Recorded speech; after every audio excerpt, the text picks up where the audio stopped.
That, you know, if you go to the Marine Corps, you know, you're going there to be a killer, or you're going to end up getting killed. And the Marine Corps is far from that.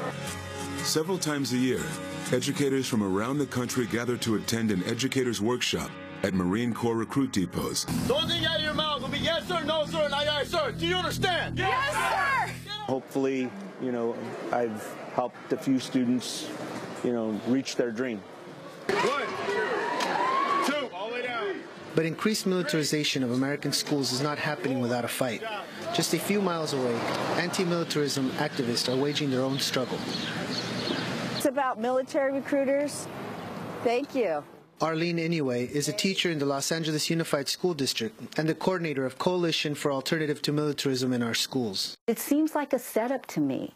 I feel like there's a setup that we are really pushing certain kinds of kids into the military, and it always impacts upon those who are the poorest and those who are the darkest, who don't see the opportunities or don't have the opportunities, and those who are immigrants who feel that they want to belong and that this is a way that they could prove their patriotism. Okay, good. Everyone check it out. I'm trying to get the military out of the school. Ron Goches is a community organizer and teacher at Santee High School in South Central Los Angeles and a member of the Association of Raza Educators. There were Marines on campus who came in with the Humvee, you know, camouflage. It looked like a scene out of Iraq, but they were not in Iraq. They were at lunchtime in the middle of our campus, you know, passing out propaganda to our kids, you know, having a little pull-up bar and all that, the whole deal. So we're here to, in a way, to counter that with students here. They're going to be passing out flyers to give the other side of the coin, right? These kids are going to be cannon fodder. They're going to be sending these kids off to Iraq, up to Afghanistan, wherever else the government, you know, regardless of whether it's Democrat or Republican, they're all the same, imperialist governments. They're going to go and they're going to attack future countries, and who are going to be the first ones, the front lines? Like always, Operation Brown Shield. Young Raza or African students who are going to be thrown into the front lines to defend American capital while living in one of the poorest parts of America. Well, the reason the Pentagon tries to invade the public school system is very simple, and it's in their literature. They say, get them while they're young. That's a direct quote. What does that mean? Well, they're not recruiting middle school people, but they're giving them the notion that this is something that you want to be. They're instilling this notion of militaristic culture, that the military is something that they should want to be part of. Patriotism, the need for opportunities, and for some, the promise of education. But these are not the only forces that are pushing young Latinos towards the armed services. A growing population of immigrants is creating a new and permanent pool for recruitment. Calling it a defining moment, President Clinton, with great fanfare, signed legislation putting the North American Free Trade Agreement into law. Illegal aliens are now competing directly with millions of U.S. citizens for jobs. 2007 may be remembered as the year the American people rejected amnesty for illegal aliens. Bottom line is, we don't want amnesty. We would like you to stop the flow of illegals into our country. The dream, really, of citizenship is the main thing that recruiters offer. Related to that is something called the DREAM Act. Now, the DREAM Act would actually take non-citizen youth who have been raised here, who were brought here as children, are bilingual, bicultural, fluent in English, and graduated from high school. That would allow them to serve in the military in exchange for temporary permanent residency. One last point I want to make on the immigration issue, something that we can do immediately that I think is very important, is to pass the DREAM Act. Please support the DREAM Act. Please support the DREAM Act. Because we all deserve equal opportunities. Because we all deserve an education. What one has to realize about the DREAM Act is that the military option wasn't attached. The military option was there at the beginning. The Pentagon helped write the DREAM Act. Well, that's what people have to realize.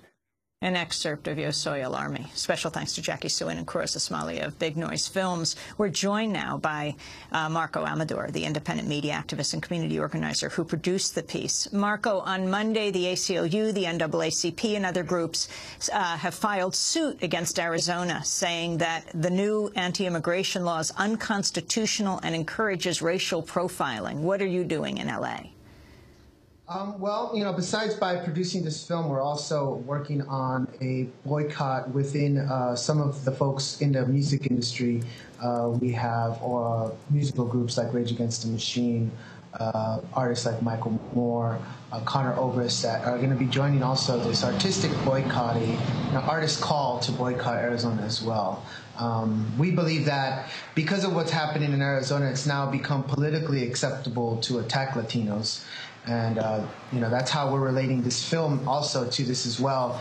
Not only are we acceptable to be attacked, but, you know, we're looked at as this group of people that can also be recruited and put into the worst positions in the society. Today in the headlines, we just read that 4 students were arrested yesterday after holding a sit-in at Senator McCain's office. They're calling on McCain to back the DREAM Act, which would grant permanent citizenship to undocumented workers' children if they complete 2 years of college, of military, of trade school. 3 of the protesters were undocumented, and now they face deportation. It's the first time students are risking deportation to back immigration reform legislation. Talk about the DREAM Act. Well, you know, for us, the DREAM Act became part of the film as we started looking into the military recruitment of the Latino community and how the Pentagon was spending millions and millions of dollars into studying this community and seeing how they can bring them more into the military life. We saw that along that, one of those issues was the DREAM Act. The DREAM Act was introduced back in 2001. Senator Durbin is one of the main vocal supporters of this. But what people don't understand is that there's also West Point intellectuals that have been involved in the creation of the DREAM Act. Now, within the military ranks, within these intellectuals, as it says in our films, they have quite a bit of an understanding of the socioeconomic background that the Latinos come from. They understand that they come from poor working class communities, and they see that the DREAM Act is a way to bring in more of these undocumented citizens that are here in this country to bring them into the ranks. They understand that college is an expensive alternative for a lot of these folks, so they're offering the military, and they say it very blatantly. They're saying, you know, we'll give them a job, we'll put them in the ranks. Unfortunately, because they're not citizens, we can the only places they can work at within the military is infantry, it's transportation. So again, we have this channeling of a new population being put into the military, into the most dangerous positions within the military, and that's where we see the contradictions of the DREAM Act. Now, we're not focusing or saying that the students, the youth that are involved in the DREAM movement are at fault here. What we'd like to understand is, do the organizations fully understand the implications of accepting the militarization of the immigrant rights movement? Marco Amador, I want to thank you very much for being with us, independent media activist and community organizer. A very important piece that you've just produced. Thanks so much. And that does it for today's broadcast. Democracy Now! Is produced by Mike Burke, Sharif Abdul-Qudus, Aaron Mate, Angelique Hammett, Steve Martinez, Nicole Salazar, Hani Massoud, Robbie Karen, Mike DeFilippo, Miguel Noguera is our engineer. Special thanks to Becca Staley, Julie Crosby, Nick Gilla, Hugh Grant, Jessel Noor, Vesta Godars. Our website, democracynow.org. I'm Amy Goodman. Thanks for joining us. This is